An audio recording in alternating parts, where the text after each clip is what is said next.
This is the Unit 1 test remediation video. If you took the Unit 1 test and you did not do well on it, you got a 59% or lower, then you will need to retake the Unit 1 test for a passing grade, which would be 60% or higher. If you took the Unit 1 test and you did pass, but you're not happy with your grade, you can watch this remediation video and retake the test for a better grade if you'd like to. So we're going to go through the 3 most missed questions on the Unit 1 test, and then you can retake the Unit 1 test for a better score. We're going to start with question 8. Read these sentences from the Final Assault story. And your question is, which phrase best explains why the ideas in these sentences are organized as they are? Which phrase best explains why the ideas in these sentences are organized as they are? So let's read these sentences from the story, The Final Assault. This little slope was to be our campsite. It was certainly far from flat, and it was to need a lot of work on it before we could possibly pitch a tent. We carefully moved all the gear to one side and then set to work with our ice axes to remove the surface snow off a reasonably large area. 10 inches down, we struck rock, and after an hour's work, we had cleared an area about 8 feet long and 6 feet wide. The slope underneath was made up of stones and rubble, all firmly glued together with ice. This was much harder going. With the picks on our ice axes, we chopped away at the slope, prizing out the separate stones and scraping away the rubble. So our question is, which phrase best explains why the ideas in these sentences are organized as they are? And our answer choices are A, to demonstrate why their actions are important, B, to explain how to pitch a tent on a mountain, or C, to describe the difficulties of creating a camp. So let's look at our options here. A, to demonstrate why their actions are important. Well, they're organized in this way. Their actions are essential for creating a camp, but not necessarily important for why this is organized in this way. So we can eliminate that one.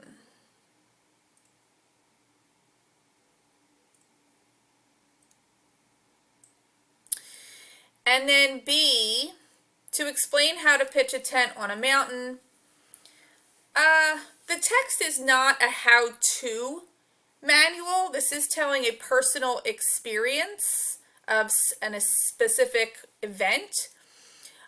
So it's not a how-to manual, so they are not trying to explain how to pitch a tent on a mountain. They are explaining how they did it on this particular mountain. So we can eliminate B. So our answer here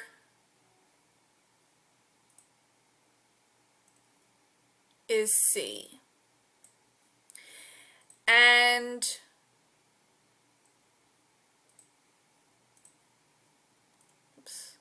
okay, sorry.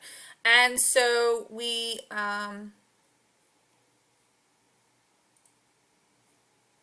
oops. Okay, that's all right.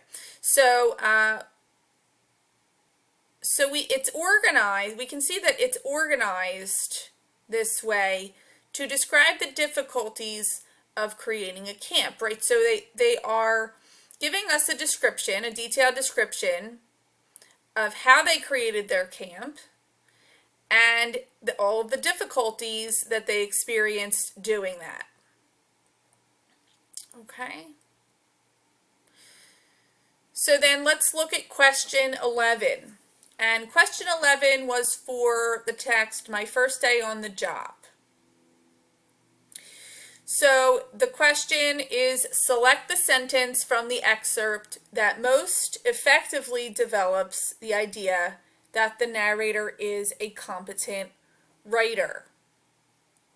Select the sentence from the excerpt that most effectively develops the idea that the narrator is a competent writer. So we're looking for the sentence that shows that the narrator is a good writer. So we have answer choices A, B, and C. A, he was happy with the few writing samples I'd brought to the interview and offered me the job on the spot. B, there would be a learning curve, but I would also get to write every single day. C, a few days later, I was sitting down with John, one of the executive editors of the newspaper chain, hearing all the daunting details of being a cub reporter. So we have the paragraph here from the story, and we're looking for the sentence that describes or directly deals with the narrator being a good or competent writer. Let's look. After a few days later, I was sitting down with John, one of the executive editors of the newspaper chain, hearing all the daunting details of being a cub reporter. Although it sounded intimidating, it was also exciting, and John didn't seem deterred by the fact that I had no solid experience. He was happy with the few writing samples I'd brought to the interview and offered me the job on the spot. I thought about the opportunity over the weekend, and on Monday I let John know I would take the job.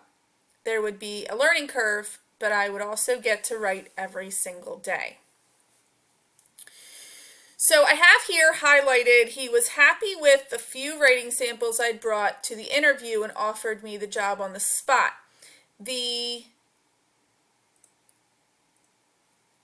reason I highlighted that sentence is because of all of the sentences in this paragraph, that sentence there is directly associated with the idea that the narrator is a good writer. If the person interviewing for the job, John, was happy with the few writing samples that this narrator had brought to the interview, and he offered him or her the job on the spot, then obviously that would make sense that this person is a good writer.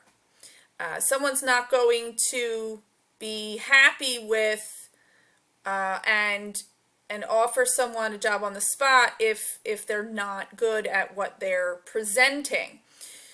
So we can make an inference that this means that the narrator is a competent writer. And so our answer here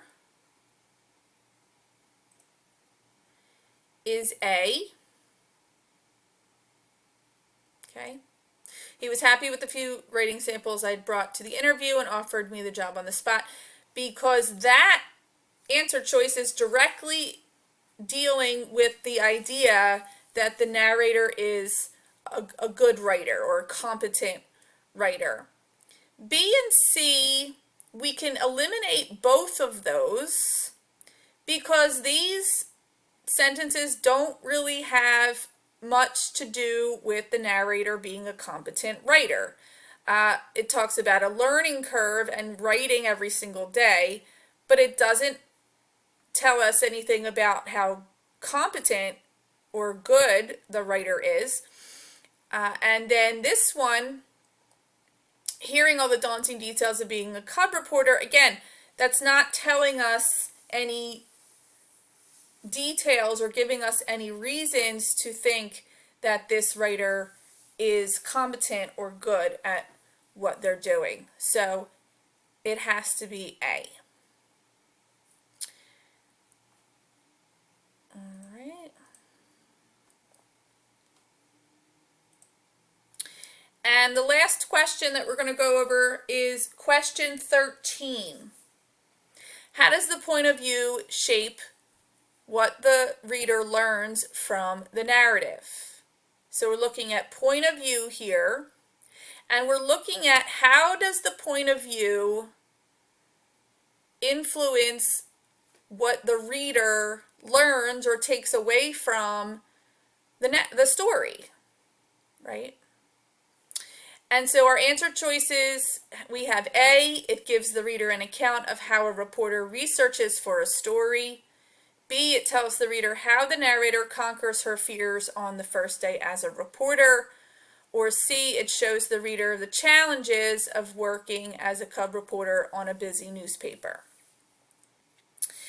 So if we look at the story, and my first day on the job is the text, and this is the first paragraph, and this is the last two paragraphs. I'm not going to read all of this, but we can look at just the highlighted words here, and all of this, I, my, me, I'd, I, my, me. All of that is, we know, first person point of view. So we know we're dealing with first person point of view here. So we can eliminate third person narration or second person narration. So we're dealing with first person point of view. And so how does that first person point of view shape what the reader, which is us, learns from the narrative? What do we get from the story by it being first person point of view? So it gives the reader an account of how a reporter researches for a story. Well, we can eliminate A because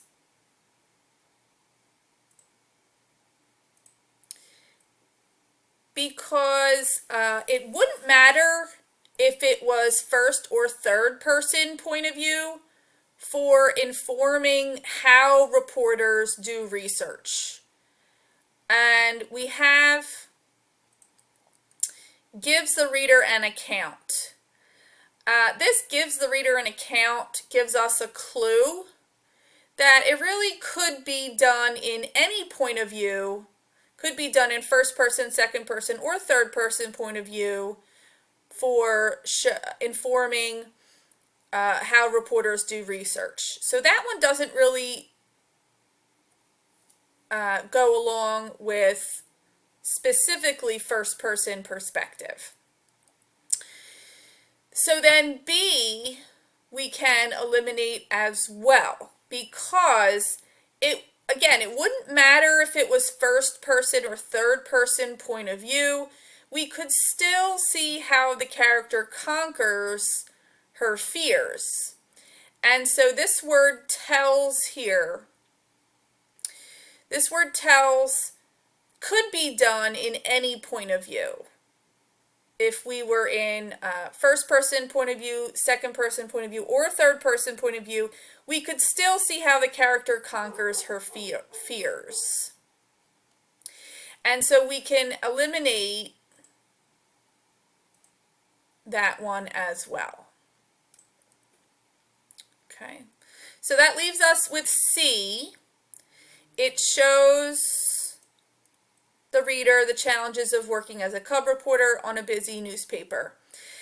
Now, the first person point of view allows the reader to go along with the character's personal experiences to learn about the challenges, right? And so this word here shows, tells us that it's specifically done from a first-person perspective because it's not giving the reader an account, It's not telling the reader, it's showing the reader the character's personal experiences of learning the challenges of working as a cub reporter on a busy newspaper. And so first person perspective or first person point of view really does show us the challenges of that job and being new on that job. Okay? So that's question 13. If you have any questions, about these 3 questions, if you still have any questions about these 3 test questions, please let your teacher know.